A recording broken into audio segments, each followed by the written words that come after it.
Pagkalabas po namin ng pintuan, wow, ang daming bata.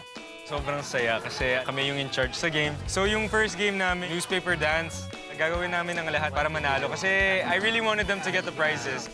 Akala ko nga, I have a good chance on the Calamansi because I did very well. I was just kind of like, let's go, guys! Dahil wala po akong kapatid, I felt like naging siblings ko sila kahit in a short while lang. Hindi talaga mapapantayan yung saya na may kasama ka sa buhay mo na matatawag mong kapatid. Yung toy na binigay ko po, action figure, kasi nung bata ako, mahilig po ako pag-usapin yung mga laruan. Yung imagination ko, na ibubuhos ko doon.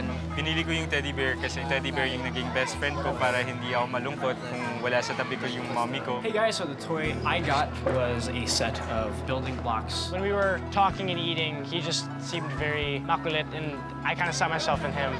And I think he seemed like the type of kid who'd enjoy it. Sa event na to, ang tumatak lahat sa isip namin is yung kwentuhan namin sa mga bata. We learn a lot from what they're saying. We're role models, and I think it's really important that we guide kids in the right way.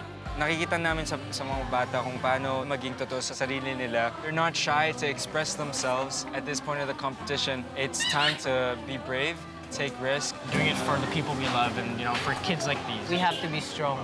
Like yung mga dumating na pagsubok sa atin, it shouldn't keep us down. Kailangan natin bumangon and bumawi.